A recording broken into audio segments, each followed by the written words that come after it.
This is something too that Professor Seyfried has shown that if you go onto a ketogenic diet, this actually starves out your cancer cells. It limits the supply of glucose to those cancer cells, which again need 400 times the amount of glucose that other cells do because they're much less efficient at making it, and they're trying to grow just out of control.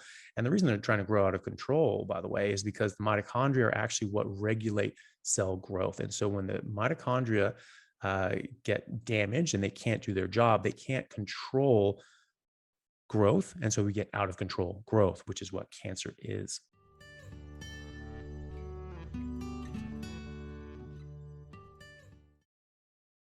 All right. So when you go on a ketogenic diet, you will limit the amount of energy that those cells have. You will also help the health of the mitochondria. Maybe it's too late for some of the mitochondria in your cancer cells. However, the rest of your mitochondria will be benefited by this.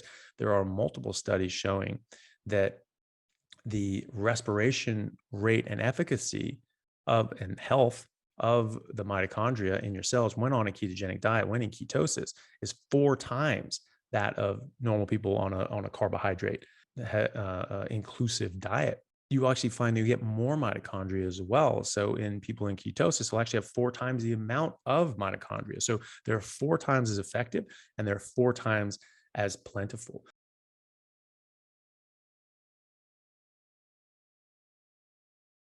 Paleomedicina in Hungary, which have been using at least a ketogenic, if not a carnivore diet for people for like well over 10 years with cancer, with Crohn's, with other metabolic diseases, and they're having fantastic results. Cedars-Sinai has started instituting metabolic treatments for cancer as well, which includes nutritional ketosis,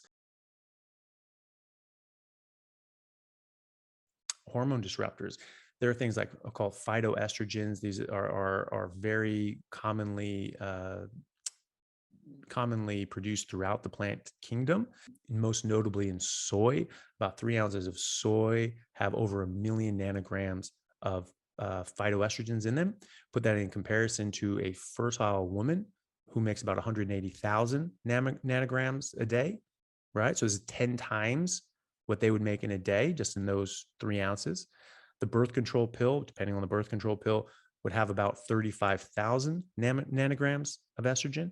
Then you say like, oh, well, what about beef? Beef, you have this hormone tree that have all these hormones in them, right? Three ounces of lean beef that is hormone treated, given growth hormone supplementation throughout their life, has about 4 nanograms of estrogen in it. So not the same thing, not on the same scale whatsoever.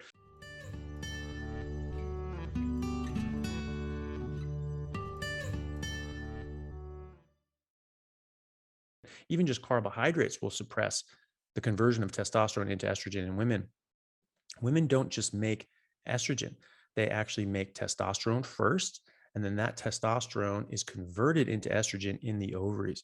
But high insulin levels will actually block that conversion. So just that high insulin is actually causing harm throughout your body. It's blocking leptin, it's blocking conversion of your hormones, it's doing a lot of damage throughout your body. So that's again another way that we can tell that that's not our normal biochemical state because we're actually screwing up our biochemistry.